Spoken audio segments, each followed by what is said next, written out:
ദൈവത്തിന് സ്തുതി. ഇന്ന് 2024 ആണ്ട് ആഗസ്റ്റ് മാസം 24 തീയതി സിറോ മലബാർ സഭയുടെ ആരാധനാ കലണ്ടർ അനുസരിച്ചു ഇന്ന് കൈത്താക്കാലം 7-ാം ശനി. ഇന്നത്തെ വചനഭാഗം 1-ാം വായന വിശുദ്ധ പൗലോസ് ശ്ലീഹ ഫിലെമോന് എഴുതിയ ലേഖനം അധ്യായം 1 വാക്യങ്ങൾ 8 മുതൽ 20 വരെ. എന്നെ എന്നതുപോലെ അയാളെ സ്വീകരിക്കുക, ഉചിതമായതു ചെയ്യാൻ നിന്നോട് ആജ്ഞാപിക്കാനുള്ള തന്റെ ഇടം ക്രിസ്തുവിൽ എനിക്കുണ്ടെങ്കിലും സ്നേഹം മൂലം നിന്നോട് അപേക്ഷിക്കാനാണ് ഞാൻ ഇഷ്ടപ്പെടുന്നത്. പൗലോസായ ഞാൻ വൃദ്ധനും ഇപ്പോൾ യേശുക്രിസ്തുവിനെ പ്രതി തടവുകാരനുമാണ്. എന്റെ പുത്രൻ ഒനേസിമോസിന്റെ കാര്യമാണ് നിന്നോട് ഞാൻ അപേക്ഷിക്കുന്നത്. എന്റെ കാരാഗൃഹവാസകാലത്തു ഞാൻ അവന് പിതാവായി. മുമ്പ് അവൻ നിനക്കു പ്രയോജനഹിതനായിരുന്നു. ഇപ്പോഴാകട്ടെ അവന് നിനക്കും എനിക്കും പ്രയോജനമുള്ളവനാണ്. അവനെ നിന്റെ അടുത്തേക്ക് ഞാൻ തിരിച്ചേക്കുന്നു. എന്റെ ഹൃദയം തന്നെയാണ് ഞാൻ അയക്കുന്നത്.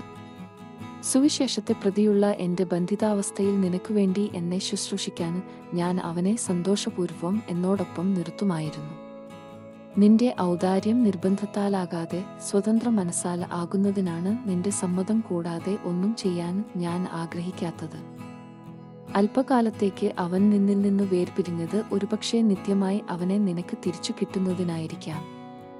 ഇനി ഒരു ദാസനായിട്ടല്ല, അതിലുപരി ലൗകികമായും കർത്താവിലും എനിക്കും അതിലേറെ നിനക്കും പ്രിയപ്പെട്ട ഒരു സഹോദരനായി അവനെ വെച്ചിരിക്കുന്നു. അതുകൊണ്ട് നീ എന്നെ നിന്റെ സഹകാരിയായി പരിഗണിക്കുന്നെങ്കിൽ എന്നെപ്പോലെ അവനെയും സ്വീകരിക്കുക.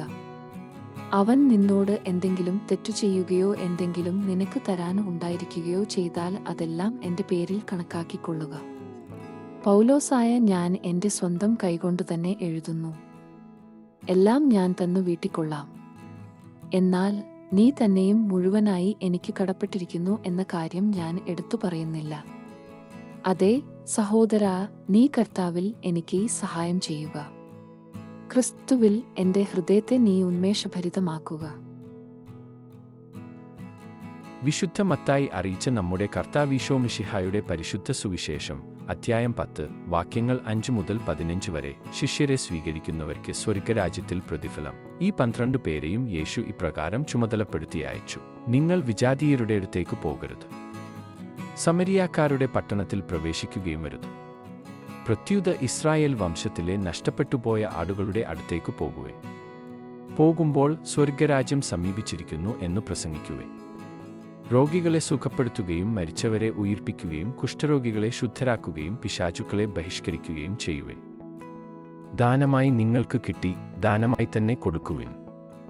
നിങ്ങളുടെ അരപ്പട്ടയിൽ സ്വർണമോ വെള്ളിയോ ചെമ്പോ കരുതിവയ്ക്കരുത്. യാത്രയ്ക്ക് സഞ്ചിയോ 2 ഉടുപ്പുകളോ ചെരിപ്പോ വടിയോ കൊണ്ടുപോകരുത്. വേല ചെയ്യുന്നവൻ ആഹാരത്തിന് അർഹനാണ്. നിങ്ങൾ ഏതെങ്കിലും പട്ടണത്തിലോ ഗ്രാമത്തിലോ പ്രവേശിക്കുമ്പോൾ അവിടെ യോഗ്യതയുള്ളവൻ ആരെന്ന് അന്വേഷിക്കുകയും അവിടം വിടുന്നതുവരെ അവനോടുകൂടെ താമസിക്കുകയും ചെയ്യുവിൻ. നിങ്ങൾ ആ ഭവനത്തിൽ പ്രവേശിക്കുമ്പോൾ അതിന് സമാധാനം ആശംസിക്കണം.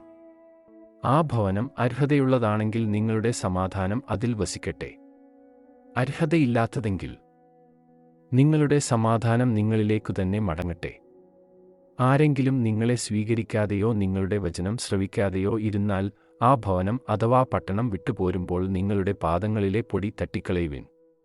വിധി ദിവസത്തിൽ ആ പട്ടണത്തെക്കാൾ സോദോം ഗൊമോറ ദേശങ്ങൾക്ക് കൂടുതൽ ആശ്വാസമുണ്ടാകുമെന്ന് സത്യമായി ഞാൻ നിങ്ങളോട് പറയുന്നു. ദൈവവചനമാണ് നമ്മൾ ശ്രവിച്ചത്. നമ്മുടെ കർത്താവായ മിശിഹായ്ക്ക് സ്തുതി.